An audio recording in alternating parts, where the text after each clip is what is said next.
Hello everyone, my name is Sonali और आप सभी का स्वागत है मेरे चैनल ब्यूटी जोन में। तो आज हम करने जा रहे हैं हेयर रूट टचअप, जिसमें जैसे कि अगर हमारे हेयर स्मूथनिंग स्मूथनिंग या स्ट्रेटनिंग हम कुछ भी कराते हैं ना, उसके बाद जो हमारे ग्रोथ आते हैं उसको हम किस तरीके से रिपेयर करते हैं, क्योंकि वो बहुत अलग प्रोसेस होता है। जो आप वर्जिन हेयर जो होता है ना, उसके ऊपर वर्क करना बहुत इजी होता है, पर इस तरीके से केमिकल ट्रीटेड जो हेयर होते हैं, देखिए कितना ग्रोथ आया है। इस ग्रोथ को हम किस तरीके से पूरा मैच करेंगे पूरे हेयर के साथ विदाउट एनी डैमेज। तो अगर आप बिगनर्स हैं, आप अगर घर पे करना चाहते हैं ये प्रोसेस, आपको नहीं पता आप किस तरीके से करते हैं, तो ये वीडियो आप पूरी देखिए, आपको समझ में आ जाएगा कि रीग्रोथ हेयर पे हम किस तरीके से प्रोसेस करते हैं। तो मैंने शैम्पू लिया है और हम अच्छे से हेयर को वॉश करेंगे। 2 बार शैम्पू यूज़ करेंगे ताकि स्कैल्प में जितने भी डर्ट्स हैं वो निकल जाए। और हम स्मूथनिंग करने जा रहे हैं इस हेयर पे। तो स्मूथनिंग के लिए हम जो हेयर है वो हम टॉवल ड्राई हेयर पे ही हम प्रोसेस करेंगे, हम इसको ड्राई नहीं करेंगे 100%। टॉवल ड्राई इसलिए क्योंकि जो हेयर पे मॉइस्चर है ना वो बना रहे, क्योंकि हेयर एक बार केमिकली आप ट्रीट करते हो ना, जैसे स्मूथनिंग या स्ट्रेटनिंग कुछ भी कराते हो, उसके बाद अगर आप उसको अच्छी तरीके से स्पा वगैरह नहीं देते हो, उसको जो प्रोटीन चाहिए होता है वो अगर आप उसको प्रोवाइड नहीं करते हो, तो आपका हेयर बहुत ज़्यादा डैमेज हो जाता है। तो उसको रिपेयर करने के लिए हम स्मूथनिंग करेंगे, वो भी वेट हेयर में, ताकि जो प्रोसेस है वो स्लोली होए। और अगर गलती से भी जो पुराने जो स्ट्रेटनिंग हेयर है उसके ऊपर अगर कोई भी प्रोडक्ट लग गया तो वो जलने या टूटने का डर रहता है। तो उससे बचने के लिए हम इस प्रोसेस को हम गीले बालों पे ही करेंगे।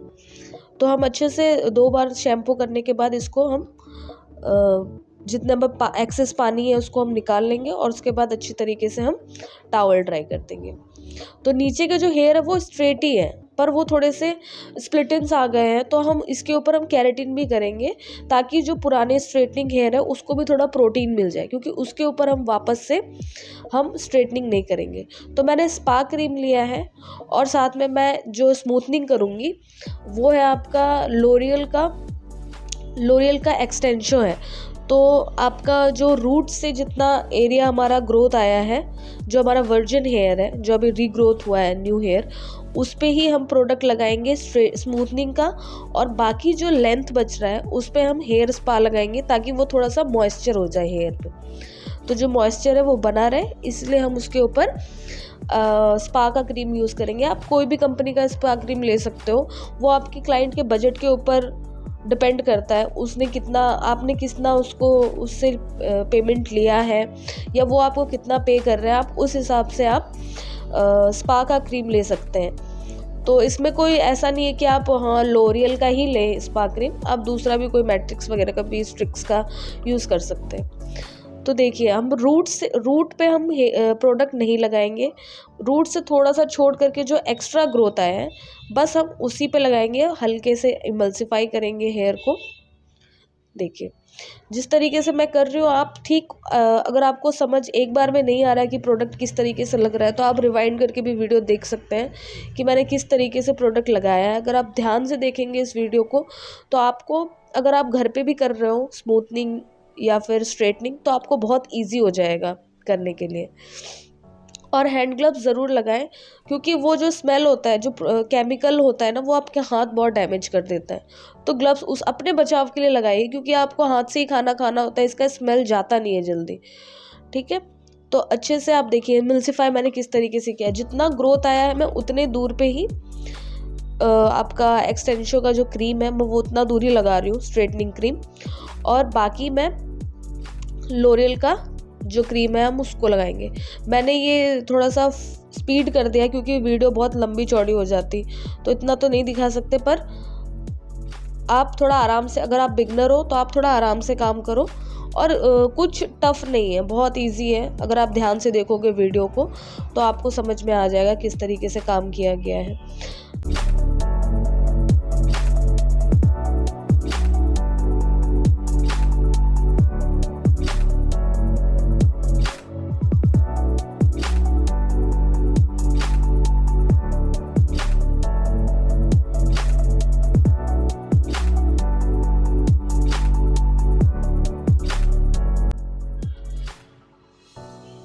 तो अब जितने भी हेयर पे हमने प्रोडक्ट लगाया था इसको हम थोड़ा सा ऊपर ऊपर करके इसको पार्टीशन में साइड कर ले रहे हैं और नीचे साइड में मैंने स्पा का क्रीम लगाना स्टार्ट कर दिया है, क्योंकि जब तक ये स्ट्रेट स्मूथनिंग का जो क्रीम है वो जब तक वर्क करेगा 30 मिनट्स के अंदर, उसके उतने देर तक स्पा का क्रीम लगेगा तो वो और अच्छा स्मूथन कर देगा, थोड़ा शाइनी, थोड़ा सा आपका मॉइस्चर लेके आएगा हेयर पे, ताकि अगर आप जाके आगे स्ट्रेटनिंग करेंगे ना तो आपके हेयर जो पहले के जो डैमेज हेयर है वो ज़्यादा और ज़्यादा ना डैमेज हो जाए, उससे प्रोटेक्ट करने के लिए हम स्पा का क्रीम यूज़ कर रहे हैं। ये अगर आप इसके साथ अगर आप केराटिन कर रहे हो तो आप ना भी लगाओ तब भी सही है, पर अगर आपका क्लाइंट आपको बोल रहा है कि नहीं मेरे को थोड़ा हेयर पे मॉइस्चर चाहिए और अगर आपको अच्छे से ट्रीटमेंट देना है तो आप उस हिसाब से आप कर सकते हो, ये आपके ऊपर डिपेंड करता है। अगर आप केराटिन कर रहे हो तो ये स्पा का जो प्रोसेस है इसको स्किप कर सकते हो।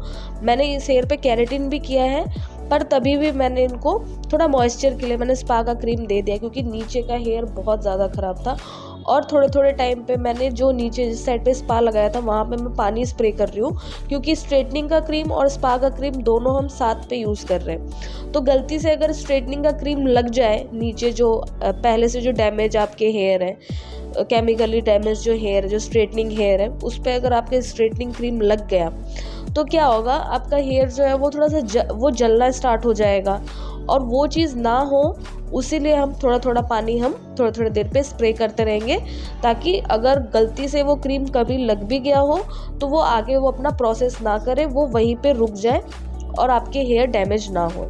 और अगर आप स्पा का क्रीम लगा रहे हैं तो वो थोड़ा आपके हेयर को और बचा के रखेगा, कि ताकि अगर आपसे कभी गलती भी हो गई, अगर आप शुरुआत तौर पे कर रहे हो, शुरुआती अभी कर रहे हो, अगर आपसे गलती भी हो गई तो वो ठीक हो जाएगी।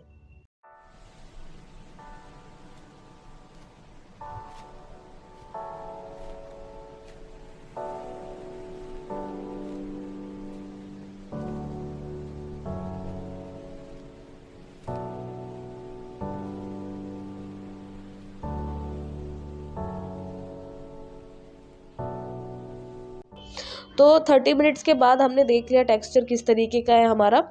उसके बाद जब हो गया हमारा स्ट्रेटनिंग, उसके बाद हम हेयर वॉश करने के बाद हम ड्राई कर रहे हैं, और ड्राई मैंने स्ट्रेट ही किया है। हेयर को ज़्यादा उड़ा के नहीं करना है ड्रायर, क्योंकि अब बहुत डैमेज हेयर है ना, तो डैमेज हेयर पे हम ड्रायर भी थोड़ा आराम से करेंगे, सावधानी से करेंगे कि ये हेयर और डैमेज ना हो। तो बस सुखाने के बाद हम इसके बाद स्ट्रेटनिंग स्टार्ट कर देंगे। ये हमारा ब्लो ड्रायर हो चुका है पूरा हेयर, अच्छे ब्लो ड्रायर होने के बाद ही देखिए स्ट्रेट हो चुका है पूरा, ठीक है। तो इसके बाद हम करेंगे अब स्ट्रेटनिंग का काम स्टार्ट। तो स्ट्रेटनिंग जैसे हम करते हैं इस तरीके से स्ट्रेटनिंग करते हैं, एक एक स्ट्रैंड पतली पतली स्ट्रैंड लीजिए, ज़्यादा मोटी मत लीजिए, जल्दीबाजी करने के चक्कर में हम हेयर ख़राब कर देते हैं, उसलिए पतली पतली स्ट्रैंड लीजिए, वो जल्दी आपका काम कर देगा। आप जितना टाइम आप दो मोटे स्ट्रैंड लोगे, जितना टाइम उसको आप स्ट्रेट करने में लगाओगे, उससे कम टाइम पे अगर आप पतले पतले स्ट्रैंड लेके स्ट्रेट करोगे ना तो वो आपको रिजल्ट और जल्दी देगा और आपका काम भी थोड़ा स्पीड में निकल के आ जाएगा। तो जैसे कोई भी अगर आप प्रोफेशनली काम करने जाते हैं, जैसे स्ट्रेटनिंग वगैरह का काम हो गया, केराटिन का काम हो गया, तो आपका जो स्ट्रेटनर होता है ना वो प्रोफेशनल ज़रूर लीजिएगा, क्योंकि आप प्रोफेशनल अगर प्रोडक्ट लेते हैं ना तो आपको काम करने में बहुत इजी होता है। इससे पहले मैंने फ़िलिप्स के स्ट्रेटनर के साथ मैंने वीडियोस बहुत सारे डाले हैं, उस टाइम पे मेरे पास स्ट्रेटनर नहीं था, तो मैं फ़िलिप्स प्रोफेशनल के जो स्ट्रेटनर आते हैं केराशाइन वगैरह के, वो स्ट्रेटनर से भी आपका काम अच्छा हो जाता है, पर वो टाइम बहुत ज़्यादा लेंदी हो जाता है। इससे ना अगर आप किसी क्लाइंट का काम कर रहे हो तो आपके लिए बहुत डिफ़िकल्ट है, आप खुद के घर का कर रहे हो तो अच्छे शाइन के लिए अगर आपको लगता है कि आपको काम अच्छा चाहिए तो आप अच्छा स्ट्रेटनर यूज़ करिए। आइकॉनिक के स्ट्रेटनर थोड़े कॉस्टली होते हैं पर इसका रिज़ल्ट बहुत अच्छा है और आपको काम करने में भी बहुत इजी हो जाता है, कि ज़्यादा मेहनत नहीं लगती आपको इसमें, ज़्यादा आपको खींचने की ज़रूरत नहीं है। नॉर्मली प्रेस कर दो, आप स्ट्रेट हो जाएंगे अपने आप, वो एक फोल्ड ले लेता है अपने आप ही हेयर, ठीक है। तो ज़्यादा खींच के स्ट्रेटनिंग करने का ज़रूरत नहीं है। बालों को खींच के स्ट्रेटनिंग करने से जो रूट से कमज़ोर हेयर होते हैं ना वो निकल जाते हैं, तो इसीलिए ज़्यादा खींचना नहीं है, प्यार से काम करिए, धीरे धीरे करिए और प्रैक्टिस करने में थोड़ा टाइम लगता है और प्रैक्टिस करते करते ही आप सीख पाओगे। आप एक ही दिन में आप सोचोगे कि एकदम प्रो हो गए, नहीं। आप वीडियो देखने के बाद भी लोग नहीं कर पाते हैं, इसके लिए भी आपको प्रैक्टिस की ही ज़रूरत पड़ती है। आप प्रैक्टिस करो, प्रैक्टिस करते करते हर चीज़ आ जाती है। ठीक है।